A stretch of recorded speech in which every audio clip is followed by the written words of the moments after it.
beginning the next turn, we have to start with the reinforcements phase. And this time we do have 2 on the reinforcement track. But we need wildlander enemies.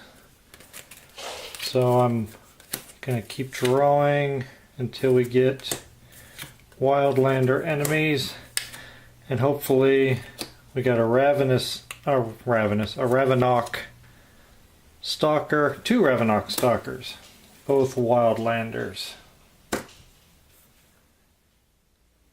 Here we have the 2 enemies we just drew. The Ravenok Stalker, it can be enraged. 2 physical attack, 1 each defense. It has the flanking. This enemy deals +1 if there are any other enemies present in the same hero area. I don't think that's going to... Oh, yeah, that will be the case. If any of these enemies are Ravenok, this enemy deals +2 instead. I think we'll be safe from that. But they only have 2 health. So maybe that means we won't have too difficult a time dealing with them. We'll now move this back to 0. Now that we've done the reinforcement phase. We're in the travel phase. We're not going anywhere. We're going to stay right where we are.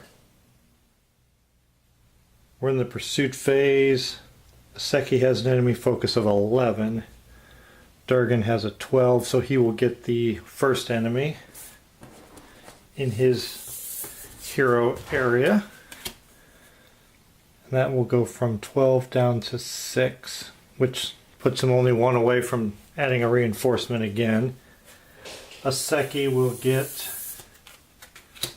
the other from 11 down to 5.5, which would be 5. That will take us into the hero phase. We will start with Durgin. I'm going to have him do this fast action of Tremor. It can be done at a range of 2 and deal 3 wounds, and then move the focus 2 to the right.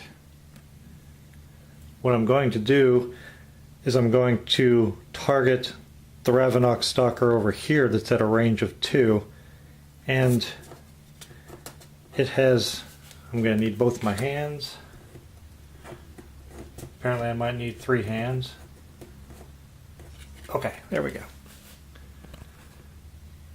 It has the keyword down here of ranged, which is going to add another wound on because we're attacking it.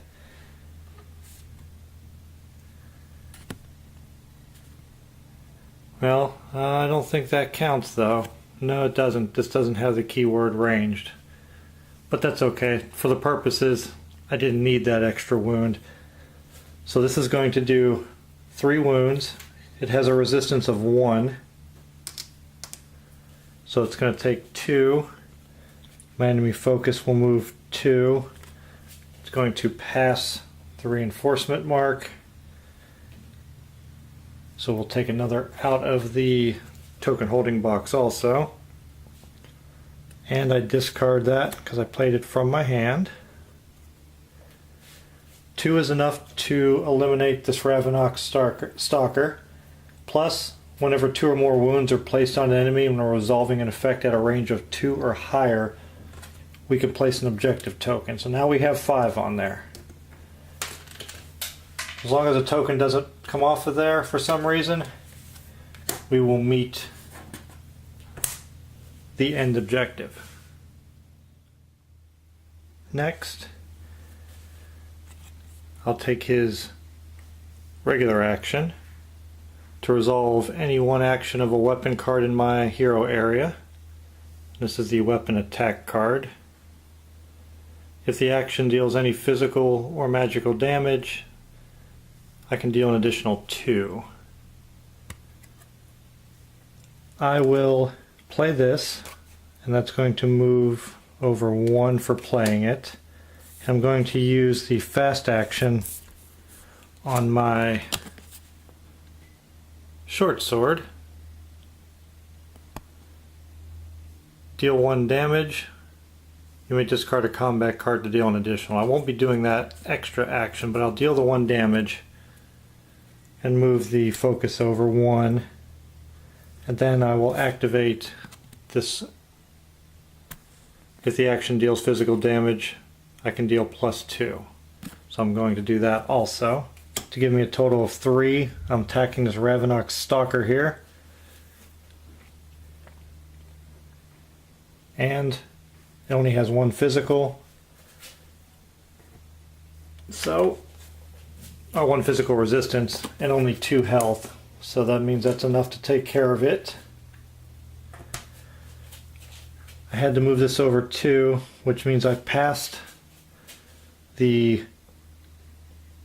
enragement symbol. So I have to enrage the Hunter Swooper, who will do an attack right now. And just like before, ooh, I don't know if I want to assign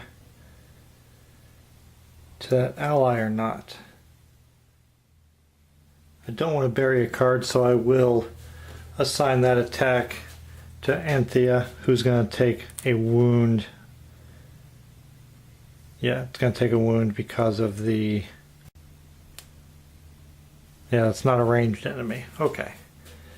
I'll have to pay attention to that because the Ravenok Archer is a ranged enemy, which means their attack will be a -1. Okay, well that's good. Not much to worry about there then. So this enemy enraged, attacked, cooled back down. I don't think I want to do anything else with Durgin right now. I know that we have the amount of objective tokens that we need. So I'll end his turn, draw back up to 5. Unfortunately, he only has 1 card, so he only has 4 in his hand. Then we'll come over and see if we want to do anything with the Sekki. I am going to take her short sword and do the fast action to place it in my hero area. And it is a B2. There is 1 other B2 there, so we're okay. We're not over the limit there. That will move my focus over 1. And then I will use my short sword immediately to do the regular action, deal 2 wounds, move the focus over twice. You may discard up to 2 combat cards to deal an additional wound for each card, then move it over 1 for each discarded. Place this card on top of your deck. Okay, let's do all that. We're going to deal 2. We'll put these up here as a reminder.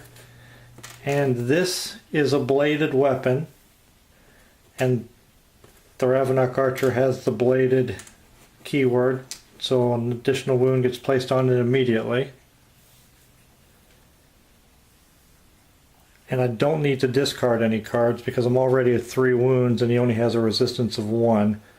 So all I have to do is move the focus 2 and place this card on top of my deck. That will make us pass the reinforcement symbol. And we're getting close to moving 2 on the time charter, so we gotta manage that a little bit better. 1 wound is removed for the resistance, but it's still...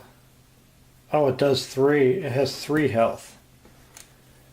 Okay, so I will discard a combat card. And that will move it over 1 more.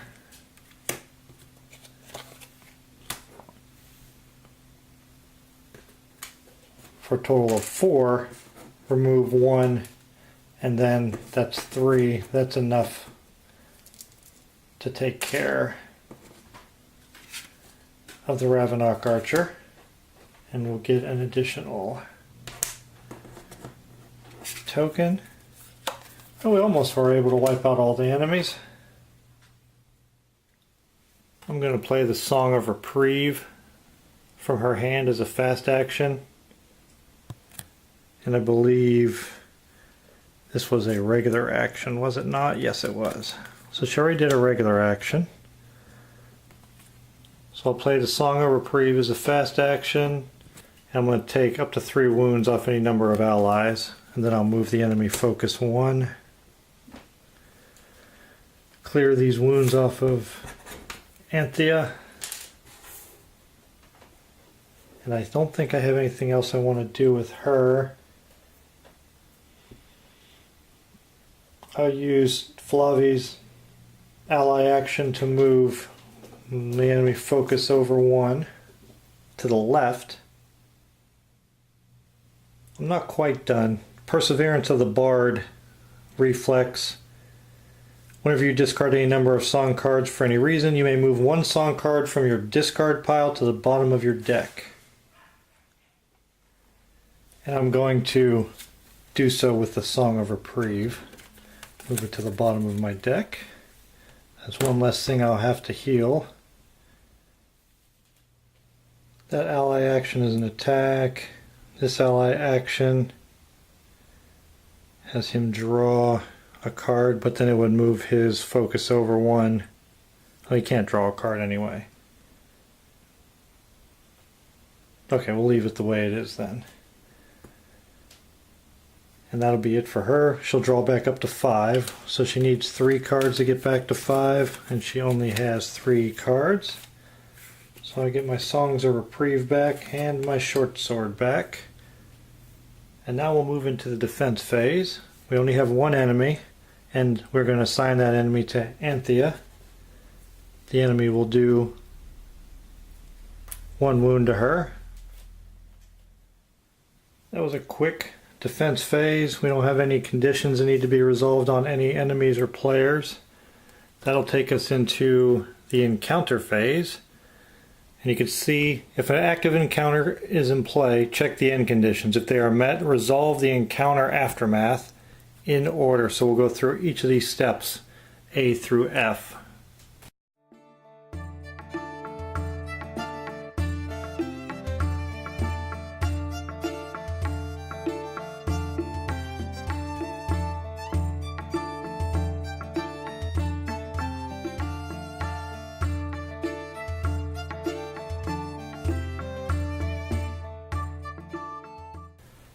First up is disperse all enemies in all hero and quest areas, and disperse simply means discard. You don't get the value of them when you're dispersing them like that. So no resolve tokens. Improve the location by removing 1 wound. So this Crystal River no longer has any wounds on it, so it is now a safe location. Receive rewards. To receive rewards, let me show you. Choose twice from either receiving a resolve or receiving a reward card or purchasing a personal reward. The reward display is up here, just off camera. You can see the bottoms of the cards. I'll zoom in if I choose to do that. But what would happen is, if I choose to take a reward, I would draw a card, add it to the reward display, and then I can either take any card from the reward display, or the card that I just drew, I could bury it underneath the reward deck and get the resolve token amount for it to put into the resolve reserve for all the players. Or I could purchase a player's personal reward, and those are the reward gear that are off to the side here. But you have to spend resolve tokens to get these. And that can be done twice. Not twice for each player, but twice for the group. I mean, you could give both the items to one person, or you could have one person purchase an item, another person take it, or you could just add tokens to reserve. There's a lot of different things you can do. I'm going to take a quick look over what's available right now and look at their personal rewards and try and make a decision as to which actions make the most sense for me. I've decided for the first one, I'm going to take something from the reward display. So I will draw a card, and it's a Fragile Blade. It's only worth 1. Deal 2. You may discard 1 combat card. Discard. Okay. I'm not going to choose that. What I had my eye on here was Fire Sting that I'm going to give to Durgin. It's got lots of nice keywords, and in addition to doing damage, it allows me to place a fire token, set enemies on fire, to do an additional damage at the end of the defense phase. So that can come in really handy. So I'm going to add this to his hero area. I'm sorry, I'm going to add it to his hand and figure out what I'm going to do for my second reward. Before adding it to his hand, let me show you. You'll see here you have gear proficiencies. You have to have one of these keywords on the card you select. Like Fire Sting here, it is a weapon, bladed, sword, and several other keywords. And he has weapon on here. Armor, trinket, potion, ring, scroll, shield. So as long as he has one of them, he has the weapon, this is a weapon, he can accept this as a reward. And for a Sekki, I'm going to spend 2 to purchase her personal reward, the Lute of Spell Song. I like this effect right here. After you resolve an action of a song or arcane card, 2 players may draw 1 card each, or 1 player may draw up to 2 cards. It'll move the enemy focus too, but then this card goes right back on top of the deck. So I get to use a nice reflex action without having to worry about losing a health by putting it in a discard pile. Well, actually in a discard pile it's not losing a health because discard pile can also be buried, but it'll keep it available for me and I can cycle through my cards with 1 player quickly or both players a little bit faster. So that will go into her hand, and that will cost me 2, and that'll take care of my rewards. If there are no enemies in play, the heroes may rest. Healing is done by taking the restoration bonus from the location, the safe location you're on, and adding it to the restoration bonus of the character. The restoration bonus of the Crystal River is +3, and it might be hard to see from there. I'll just show you on the hammer home in. The restoration bonus is shown in the bottom right corner of the location. Durgin has a +2, Sekki has a +1, and again Crystal River has a 3, so she will get 4 restoration points and he will get 5. The way the restoration points work are for each restoration point you spend, you can take 1 card either out of the buried pile and place it into the discard pile, or from the discard pile to the bottom of the deck. And if you take more than 1 card to be placed on the bottom of the deck, you can put them back in any order that you wish. You can use consecutive points to move a card from the buried pile to the discard pile and that same card to the bottom of the deck. So it'd be 1 point to move it here, then 1 point to move it to the deck. I'm going to look through my cards that are in my buried pile and my discard pile and see which ones I want to heal. You can also remove a wound from an ally with a restoration point. For Sekki, who has 4 total restoration points, I have chose to take these 4 cards out of her discard pile to be placed on the bottom of her deck. For Durgin, who has 5 restoration points, I have chosen these 5 cards from his discard pile to return to the bottom of his deck. All of my restoration points have been spent. If there are any leftover restoration points, you just lose them. Next we reset the enemy focus for each player, and it's going to go back to its starting value, which is the number with the black background. 3 for a Sekki and 4 for Durgin.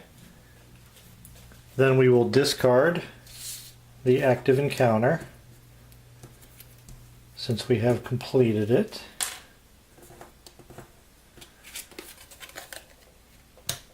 And we will also gain this token here, the C, and I'll explain what that does. Let me grab the quest book. So now that this location has been made safe, we get that quest token, letter C. Whenever a location with quest tokens is flipped face up, the tokens on that location are revealed. After the location with any quest tokens becomes safe, place all quest tokens from that location in the quest area, which I have done. At any time of the game, as a reflex, a player may discard any number of quest tokens, and for this scenario, C means ignore any special abilities of all Beastmen enemies until the end of the current phase. Or any 2 quest tokens, ignore any special abilities of Eridai the Hunter until the end of the current phase. I imagine that's important. We have to worry about dealing with him. I might want to save up quest tokens for that final showdown, because in order to get to the Howling Hills up there, just off screen up here, I'm going to have to either go up, over, or over and up. So I'm going to have to go through 2 more areas at a minimum. So I should have 3 quest tokens. And I want to save 2 for that encounter, because I'm sure I'm going to need them. And that'll end the encounter phase, taking us into the time phase. We're still on 1 on the time charter, so we'll move the time track over 1 more, creeping closer to that 3, which is the only time an event happens during this quest scenario. And we do not want to reach the end, because then that's the end of the game for our players, and they have to complete everything before they get there. That turn went well.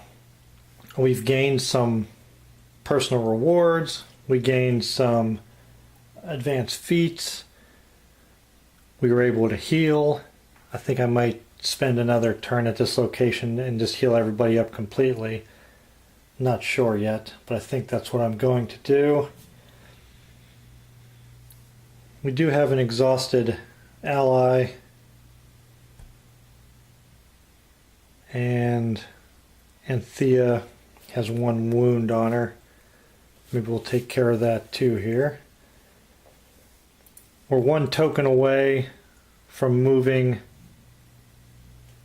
on to the next spot of the darkness track, which is still a 1, which is good, because once that time starts moving quickly, we'll get closer to the end much more rapidly. But I think we're set up and we're ready to go into our next turn. I just have to make a choice. Do I want to go up or do I want to go to the right?